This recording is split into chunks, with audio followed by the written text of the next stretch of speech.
2장 1절에서 11절까지의 말씀을 오늘 나누기 원합니다. 요한복음 2장 144페이지. 겟세마네 예배 가운데 요한복음을 지금 이어가고 있고, 오늘 본문은 요한복음 2장 1절에서 11절입니다. 144페이지 찾으셨으면 우리 교독하겠습니다.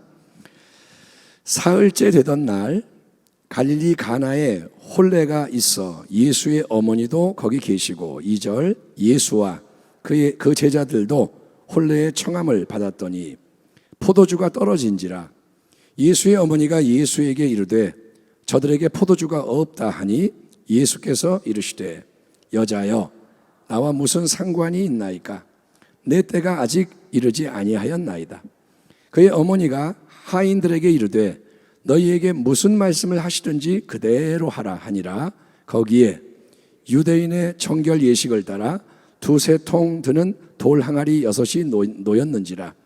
예수께서 그들에게 이르시되 항아리에 물을 채우라 하신즉 아귀까지 채우니, 이제는 떠서 연회장에게 갖다 주라 하시매 갖다 주었더니, 연회장은 물로 된 포도주를 맛보고도 어디서 났는지 알지 못하되 물 떠온 하인들은 알더라. 연회장이 신랑을 불러 말하되 사람마다 먼저 좋은 포도주를 내고 취한 후에 낮은 것을 내거늘 그대는 지금까지 좋은 포도주를 두었도다 하니라. 같이 읽겠습니다. 예수께서 이 첫 표적을 갈릴리 가나에서 행하여 그의 영광을 나타내심에 제자들이 그를 믿으니라. 아멘. 오늘 말씀의 제목은 가나 혼인잔치의 첫 번째 표적, 이런 제목으로 우리가 하나님의 말씀을 나누도록 하겠습니다. 사랑하는 성도 여러분, 예수를 잘 믿으시기를 축원합니다. 예수님은 누구냐? 우리가 찬양을 했는데, 예수님은 영원한 창조의 말씀, 모든 것을 지으신 하나님의 말씀이 육신이 되심으로 이 땅에 오신 하나님의 아들이시고, 그분은 임마누엘. 임마누엘은 뭐냐? 히브리어로 하나님이 우리와 함께 하신다. 아멘. 예수님은 저 영광 가운데 있는 하나님 아버지를 볼 수가 없기 때문에 하나님이 우리에게 보내주신 임마누엘, 우리와 함께 하시는 하나님으로서 충만한 은혜, 충만한 진리를 주시는 분입니다. 인간의 눈으로 이렇게 딱 보면 예수님은 우리와 똑같은 인간입니다. 당신 나사렛 예수, 이렇게 인간인 거예요. 그런데 미천한 그 갈릴리 지역 촌동네 나서 오신 젊은 목수, 그냥 보면 사모할 게 없고 대단한 게 없어요. 그러나 여러분, 믿음의 눈으로 딱 보면 예수님 그분 안에는 하나님의 영원한 생명과 영광이 가득한 것을 우리가 알게 되는 거예요. 그냥은 안 보여요. 근데 믿음으로 보면 예수님 안에 하나님의 영광이 있는 거예요. 아멘. 그것을 예수님은 친히 분명한 말씀으로 증거를 하셨을 뿐 아니라 또 표적이라고 불리는 특별한 일들을 통해서 세상 앞에 나타내시는데, 요한복음에 소개되는 7개의 표적 중에서 첫 번째 표적은 바로 가나의 혼인잔치를 배경으로 하는 표적입니다. 갈릴리 지역에 위치한 가나라는 이 마을은 예수님의 고향 나사렛에서 약 7km가 떨어져 있는 그런 곳이라고 합니다. 갈릴리의 나사렛, 갈릴리의 가나, 같은 지역이고 7km 떨어져 있습니다. 그런데 이 가나에서 어느 날 혼인잔치가 열렸을 때 우리 예수님도 제자들과 함께 초대를 받아서 참석하게 됩니다. 고대 근동에서 이 혼인잔치는 우리의 오늘날의 결혼식처럼 1시간짜리 이런 게 아니라 한 일주일 정도 이렇게 진행이 된다고 합니다. 온 동네에 큰 잔치인 거예요. 혼인잔치는 뭐냐? 그 마을에 전체에 경사가 나서 일주일 동안 잔치를 하는 거예요. 아마도 가나에서 혼인잔치를 베푸는 이 집은 예수님의 가족과 친분이 있었던 것 같습니다.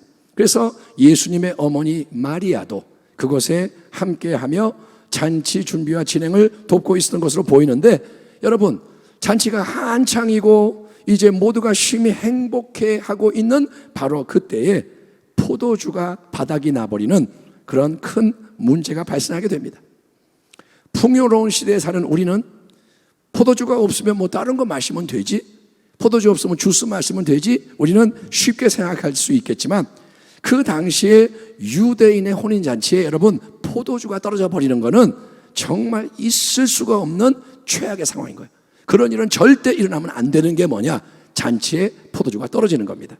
한참 흥겨운 잔치 분위기가 이렇게 무르익고 있는데 다 좋아서 건배 이러고 있는데 포도주가 떨어져 버리면 사실 그게 뭐냐? 잔치는 그걸로 끝나고 마는 거예요.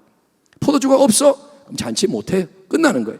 그리고 그 집안은 두고 수치를 당해야 하는 것입니다. 자, 다급해진 집안 사람들은 어찌할 바를 몰라 발을 동동 굴렀을 텐데 이때 예수님의 어머니 마리아가 즉시 예수께 와서 뭐라 하냐? 저들에게 포도주가 없다. 문제 상황을 알리며 도움을 청합니다. 예수님께 와서 뭐라냐? 문제가 생겼는데 포도주가 없다. 자, 어떤 문제를 딱 만났을 때 가장 지혜로운 처방은 뭐냐? 예수님께 나아가서 아뢰는 겁니다. 아멘 합시다. 아멘. 어떤 문제가 생겨도 해답이 뭐냐? 예수께 나가요. 예. 특별히 마리아의 간청은 지금 뭡니까? 자기를 위한 게 아닙니다. 내게 문제가 있다가 아니라 남을 위한 거예요. 이 집에 포도주가 없다. 이거는 뭐냐? 중보 기도의 모범을 보여주는 거예요. 이 집에 지금 문제가 있다. 예수님 도와주세요 하는 거예요. 그런데 참 의아하죠. 어머니 마리아가 하는 이 말을 전해들은 예수님의 반응이 여러분 아주 냉담하게 느껴집니다. 4절을 보면 예수께서 이르시되 여자여 나와 무슨 상관이 있나이까? 내 때가 아직 이르지 아니하였나이다. 여러분, 예수님이 무례한 아들인가요? 아니, 어머니가 뭔가 부탁하면 공손하게 예 어머니 즉시 그렇게 하겠습니다 이렇게 해야 하는 거 아닐까요? 그런데 예수님 뭐라 그래요? 여자요? 아니, 어머니를 여자라고 부르는 것 자체가 너무 예의 없는 거 아닐까요? 만약에 집에서 아들이 엄마가 야 이거 좀 해라, 내가 여자요 그래 봐요. 어머니가 아이고 이놈아 너 가만히 있겠어요? 그러나 이거는 여러분 시대와 문화의 차이입니다. 헬라어로 여자요 이 말은 아무에게나 이렇게 붙이는 말이 아니라 당시로서는 여인을 크게 높이는 편이라는 점을 참조할 필요가 있습니다. 그러니까 예수님이 여자여 하는 것은 무례한 게 아니라 사실은 애정과 존경을 담은 그런 대화인 거예요. 여자여 이거는 어머니 그 이상의 존경입니다. 그러나 여러분 우리 예수님은 사랑하는 육신의 어머니가 뭔가 부탁하니까 무조건 예 그렇게 할게요 반응하는 게 아니라 예수님 뭐라냐? 아직은 하나님이 정하신 그 때가 임하지 않았기 때문에 지금은 이 모든 일이 나와 상관이 없습니다. 당신이 부탁하는 게 나와 상관이 없습니다. 오직 하나님이 나를 위해 예비하시고 정하신 때가 되어야만 나는 하나님이 원하시고 명하시는 그 일을 행하기 위해 움직입니다 라고 선언하시는 겁니다. 특별히 예수님이 내 때가 임하지 않았습니다. 내 때는 뭐냐 하면 십자가의 사명을 이루는 때예요. 요한복음에 내 때가 자꾸 나와요. 이게 뭐냐? 하나님이 정하신 결정적인 때는 십자가의 완성입니다. 그러니까 예수님은 요한복음 2장에서부터 벌써 처음부터 십자가를 바라보시는 거예요. 그리고 사역을 시작하십니다. 그리고 끝까지 우리 주님은 그 길로 나아가시는 거예요. 초지일관, 목적에 충성하는 삶, 이게 예수님의 삶인 거예요. 아멘. 우리가 여러분 예수님을 우리 마음대로 주장할 수가 없다는 거예요. 우리가 우리 마음대로 주님을 주물럭 할 수가 없습니다. 아무리 간절히 오래 기도해도 우리의 뜻대로 예수님이 무조건 행하시는 게 아니라는 것을 알게 되는 게 신앙의 성숙인 거예요. 처음에는 내가 기도하면 다 되는 것 같은데 어느 순간 깨닫는 게 뭐냐? 내 뜻대로 되는 게 아니구나. 다른 게 있구나. 이거를 깨닫는 게 신앙의 성숙. 우리도 예수님처럼 삶 속에서 하나님의 뜻을 알아야 되고, 아멘. 삶 속에서 하나님의 뜻이 먼저인 거예요. 그리고 하나님의 때도 알아야 할 줄 믿습니다. 따라합니다. 하나님의 뜻이 무엇입니까? 또 따라합니다. 하나님의 때가 언제입니까? 예수님을 통해 배우는 게 뭐냐? 그렇게 살아야 한다는 거예요. 자, 비록 예수님이 시큰둥한 반응을 보며 문제에 개입하는 것을 거부하는 것처럼 보이지만 어머니 마리아는 그것 때문에 낙심을 하거나 원망을 하거나 화를 내며 막 따지거나 재촉을 하는 게 아닙니다. 이 네 가지가 다 잘못된 거예요. 낙심을 해. 어이 안 들어주네? 아니면 원망을 하거나 화를 내며 막 덤비거나 재촉을 하거나 그렇게 안 하고 이제 마리아는 그 집의 하인들에게 다음과 같은 당부의 말씀을 전하며 준비를 시킵니다. 5절 그의 어머니가 하인들에게 이르되 너희에게 무슨 말씀을 하시든지 저분이 예수님이 무슨 말씀을 하시든지 그대로 하라 하니라. 마리아는 눈앞의 문제 상황 속에서 사실 어떻게 이 어려움과 위기가 해결될지 구체적인 방법을 모르고 있습니다. 마리아는 어떻게 예수님이 행할지를 몰라요. 하지만 그녀가 확실히 알고 있고 굳게 믿는 바는 뭐냐면 예수님이 내가 안 할 거다 이렇게 말씀하지 않았기 때문에 내가 안 할 겁니다 안 했기 때문에 이제 마리아는 예수님이 움직이실 때까지 기다리고 있으면 예수님이 뭔가를 말씀을 하시고 그 말씀이 그대로 이루어짐으로써 모든 게 한순간에 아름답게 바뀔 수가 있다. 마리아는 그걸 믿는 거예요. 아멘. 아멘 합시다. 아멘. 마리아는 뭘 믿느냐? 예수님이 답을 가지고 있다 이거예요. 주님이 말씀하시는 게 중요하다. 그런데 그렇게 예수님의 말씀이 이루어지기 위해서는 그분의 말씀이 울려 퍼질 때, 때가 되었을 때 첫째, 그 말씀을 귀 기울여 들어야 되고 둘째, 들은 그 말씀대로 행하는 순종으로 기꺼이 화답을 해야 하는 것입니다. 이런 믿음의 원리, 들어야 되고 행해야 된다. 마리아는 알고 있었고 우리 하나님은 여러분 모든 상황 속에서 우리 마음속에 이 믿음이 역사하는지를 주목하시는 거예요. 여러분 이거를 잘 마음에 새기십시오. 그러니까 내 뜻대로 뭐가 안 될 때, 어려울 때 더욱 믿음으로 생각을 해야 되고 믿음으로 말해야 되고 믿음으로 행하는 게 지혜라는 거예요. 내가 원하는 대로 탁 되니까 할렐루야가 아니라 뭐가 좀 엉켜고 안 될 때 그때 마음이 딴 데 가면 안 돼요. 그때가 중요한 때인 거예요. 예, 일단 마리아의 간청이 거부되는 것처럼 보였잖아요. 여자요? 무슨 상관입니까? 내 때가 아닙니다. 거부하나? 하지만 여러분 얼마 시간이 흘렀을까요? 아직 내 때가 이르지 않았습니다 대답하셨던 예수님이 어느 시점이 되니까 갑자기 하인들을 부르시더니 저기에 있는 돌 항아리들을 물로 가득 채워라 명령을 하시는 겁니다. 얘들아 저기 항아리들 물로 채워라. 6절의 설명을 보니까 혼인잔치가 진행되던 그 집안에는 유대인의 정결 예식을 행하는 데 사용되었던 큰 돌 항아리 6개가 놓여 있었는데 돌 항아리에 이 물은 왜 있느냐? 이것은 외출하고 와서 또 식사하기 전에 그때 손발을 닦는 데 쓰이는 물입니다. 정결하게 씻는 물이에요. 항아리마다 2-3통씩 물이 들어갈 수 있다고 했으니까 총 6개의 돌 항아리에는 12 내지 18통의 많은 물을 담을 수 있는 그릇, 어떤 목사님이 환산을 했더니 560리터래. 560리터 어마어마한 양의 물. 그 돌 항아리 모두를 물로 채우라 예수님이 말씀하시는 거예요. 이런 예수님의 말씀 앞에서 여러분 반발하는 반응이 나올 법하지 않은가요? 아니, 예수님 지금 문제는 잔치를 위한 포도주가 떨어진 겁니다. 포도주를 구해오는 게 시급한 거 아닌가요? 지금 포도주가 급해요. 그런데 이런 절박한 급박한 상황 속에서 뜬금없이 정결 예식에 쓰는 돌항아리 6개의 물을 가득 채우라니요. 대체 왜요? 왜요? 여러분 예수님의 명령은 도저히 이해할 수가 없고 내키지가 않는 이상한 명령이에요. 그 말 들었을 때 그렇게 하려고요? 이게 아니고 이해가 안 돼. 그럼에도 불구하고 하인들은 예수님이 시키는 대로 물을 계속 길러다가 돌 항아리 6개를 가득 채웁니다. 그러자 예수님은 겨우 일을 마친 하인들에게 잘했다 그러는 게 아니라 또 이렇게 말씀을 하세요. 이제는 그 돌 항아리 안에 가득한 물을 퍼다가 잔치를 주관하는 책임자에게, 연회장에게 갖다 줘라. 다 채웠으면 물을 퍼다 갖다 줘라. 아니 이건 또 무슨 말입니까? 지금 모든 사람이 원하고 꼭 필요한 거는 포도주잖아요. 포도주. 그런데 왜 물을 떠다가 갖다 주라고 하는 겁니까? 그러면 그 사람들이 진짜 화를 낼 거예요. 예? 지금 포도주가 떨어진 것도 문제인데 물을 갖다 주면 진짜 화내고 덤비고 문제가 진짜로 커져요. 또 예수님 그냥 물을 갖다 주는 게 맞다면 못하러 먼저 돌 항아리에다가 물을 가득 채운 다음에 그걸 다시 퍼서 주라고 합니까? 왜 일을 복잡하게 번거롭게 만드십니까? 처음부터 갖다 주라 그러지 왜 일을 2번 시킵니까? 어떻습니까, 여러분?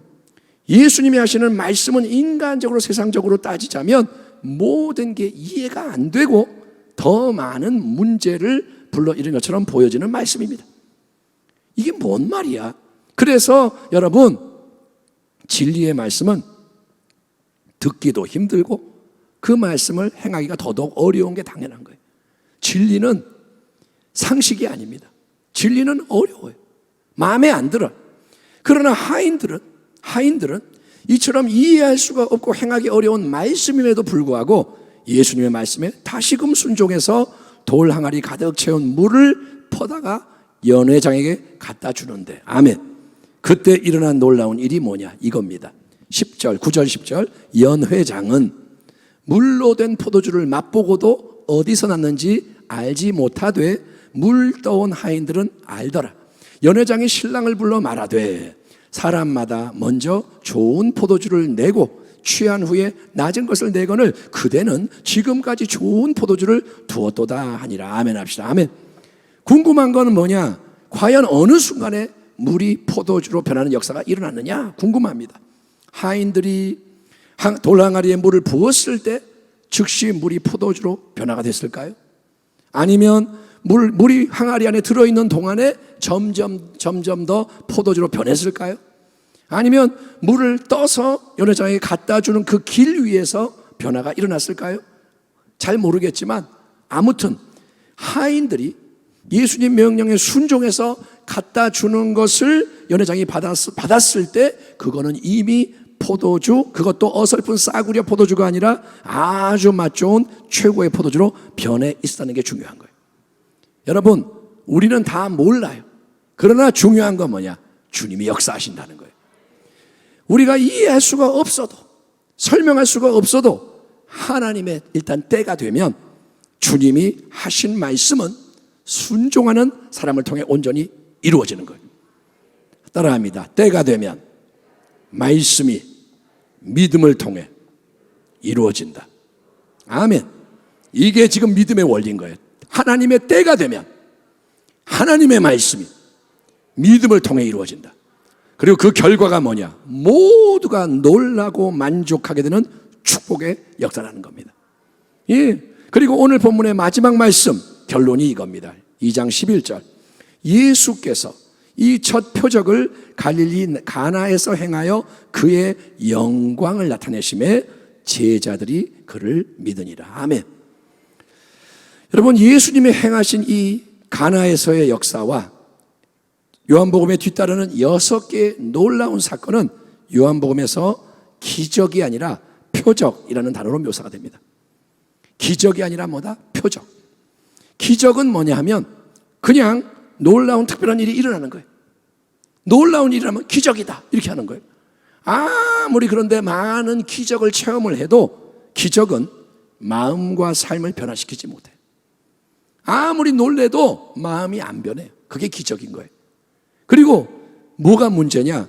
기적은 오히려 영적인 중독 현상만을 가져오기에 위험할 수 있다는 거예요. 바리새인들이 예수님을 보면서 기적을 보면서 뭐냐? 더 큰 기적을 행해봐. 더 큰 기적을 보여줘. 믿으면 되는데 안 믿고 뭐냐? 기적을 보여줘봐. 보여주는데 또 보여줘봐. 더 큰 거 보여줘봐. 이게 뭐냐? 기적 중독증이에요. 기적은 마음을 바꾸지 못하고 자꾸 이상한 쪽으로 끌고 갑니다. 그래서 자꾸 기적을 구하다가 미혹이 되는 거예요. 결국은 마귀의 속임에 넘어가는 거예요. 그러나 표적은 뭐냐? 표적은 놀라운 일이 일어날 때 그거를 통해서 예수님이 진정으로 누구시냐? 그분의 감춰져 있는 영원한 영광이 세상 앞에 번개불처럼 나타나는 걸 보는 거예요. 기적은 놀라운 일 끝. 근데 표적은 뭐냐? 그 속에서 예수님을 알게 되는 거예요. 아멘. 번개가 번쩍 칠 때 뭐가 보이듯이 순간적으로 예수님이 이런 분이구나. 이거를 알게 하는 게 표적입니다. 그래서 믿음이 더욱 굳건해지는 새 역사가 일어나는 것입니다. 오늘 본문을 보면 모두가 믿는 게 아니에요. 이 대목에서 놀라운 것은 하인들도 믿었다고 되어 있지 않습니다. 여러분, 하인들이 기적을 봤잖아요. 기적의 주인공들이잖아요. 그들은 알았습니다. 그런데 하인들이 믿었다라는 말은 안 나와요. 누가 믿느냐? 제자들이 믿었다는 거예요. 이게 뭐냐면 기적과 표적의 차이입니다. 우리가 질병의 치유를 받아요. 기적이 일어났습니다. 그런데 그게 기적으로 끝나면 안 되고 표적이 돼야 되는 거예요. 예수님이 치유자구나. 예수님이 중요하구나. 그래야 여러분 믿음이 생기는 거예요. 가나의 혼인잔치에서처럼 성도 여러분, 말씀을 끝맺겠습니다. 인생의 문제와 위기는 우리가 예상치 못한 순간에 들이닥치는 거예요. 아무리 준비를 해도 문제는 와요. 그들이 준비 안 했겠어요? 포도주 준비했겠죠. 그런데 계산이 안 맞고 뭐가 안 맞으니까 문제가 생겨요. 그때 문제가 생길 때 예수님이 우리 가운데 계셔야 합니다. 그게 임마누엘인 거예요. 아멘. 따라합니다. 주님이 계시면 괜찮습니다. 주님이 안 계시면 큰일 난 거예요. 주님이 계시면 괜찮아요. 그 예수님이 새 일을 행하시기 때문인 겁니다. 그러나 우리 예수님은 아무 때나 그냥 역사하지 않으십니다. 왜냐하면 하나님이 정하신 때가 항상 예수님이 기다리고 계시는 때이기 때문인 겁니다. 우리도 마찬가지입니다. 신앙의 여정 위에서 우리는 항상 하나님의 뜻에 주목하고 하나님의 때를 기다려야 하는 것입니다. 따라합니다. 하나님의 뜻을 알게 해주세요. 여러분, 코로나에 걸렸어요? 그러면 아이고 이게 아니라 하나님의 뜻을 알게 해주세요. 또 치유되려면 하나님의 때를 알게 해주세요. 그러니까 내가 내 마음대로 막 이렇게 하는 게 아니라 하나님께 다 이렇게 여쭤보는 거예요. 예, 그때 하나님의 때가 되면 주님이 주시는 말씀이 있습니다. 그게 뭐냐? 레마의 말씀인 거예요. 때가 되면 레마의 말씀이에요. 그거는 살아있는 말씀, 움직이는 말씀, 능력이 담겨있는 말씀. 그거는 기적을 만드는 말씀인 거예요. 그러면 그 말씀이 이해가 안 돼도 오직 믿음으로 듣고 행해야 하는 말씀인 거예요. 이해가 안 돼도 들어야 돼요. 이해가 안 돼도 행해야 돼요. 왜? 그래야 하나님의 영광을 보기 때문에. 그렇게 예수님의 말씀을 듣고 행하면, 그러면 돌 항아리를 가득 채운 손발을 닦는 물, 하찮은 물이 가장 맛있고 귀한 포도주로 변화되는 새 역사가 일어나는 줄 믿습니다. 정결 예식의 물은 껍데기를 씻는 물이에요. 구약의 율법입니다. 하지만 마음과 삶을 새롭게 못해요. 아무리 손발을 씻어도 이 마음은 안 바뀌어요. 그런데 예수님은 손발 닦는 물을 최상의 포도주로 바꾸시는 거예요. 아멘. 마실 수 있게 만드시는 거예요. 포도주는 뭡니까? 그것은 기쁨, 만족, 행복. 포도주는 잔치를 의미합니다. 그런 기쁨, 만족, 행복을 주시는 분. 그런데 그냥 기쁨, 만족, 행복이 아니라 하늘나라 잔치의 기쁨, 하늘나라 잔치의 만족, 하늘나라 잔치, 어린 양 혼인잔치의 행복을 풍성히 맛보게 하시는 분이 예수님이신 거예요. 아멘 합시다. 아멘. 예수님이 어마어마한 양의 물을 포도주로 바꾸시는 이유가 뭐냐? 주님은 넘치게 해주시는 분인 줄 믿습니다. 예수님은 요한복음 1장에서 나다나엘에게 네가 더 큰 것을 보게 될 거다 라고 예고하셨습니다. 예수님은 감춰진 영광을 보여주기 원하시는 거예요. 우리가 예수를 믿을 때 날마다 더 주님으로부터 받을 게 있는 거예요.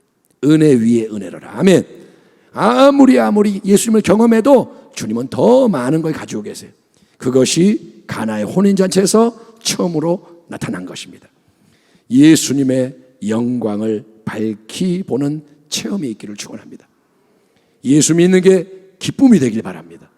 여러분, 예수 믿는 게 시시한 게 아니고 아이고 오늘도 예배 또 가야 돼 이게 아니라 여러분 예수를 자꾸 더 깊이 알게 되고 주님을 더 확고하게 믿게 되고 그래서 결국 물이 포도주로 바뀌는데 문제만 해결되는 게 아니라 당신의 인생이 물에서 포도주로 바뀌는 은혜가 있기를 축원합니다. 그래서 더 크고 놀라운 하나님 나라의 전진 확장에 동참하는 나는 예수를 위해 살 것입니다. 주님과 동행합니다. 그래서 여러분 끝까지 나아가 승리하는 여러분 모두가 되기를 주의 이름으로 축원합니다. 기도하겠습니다. 하나님 아버지, 오늘 예수님에 대한 말씀을 감사히 나눕니다. 가나의 혼인잔치, 물이 포도주가 된 기적을, 표적을 알고 있습니다. 그 속에 담겨있는 풍성한 진리가 우리에게 적용되게 하여 주시옵시고, 하나님 듣기만 하는 게 아니라 행하는 자가 되어서 예수님의 기쁨을 누리며 영광을 나타내게 하여 주시옵소서. 예수님의 이름으로 감사하고 축복하며 기도하옵나이다. 아멘.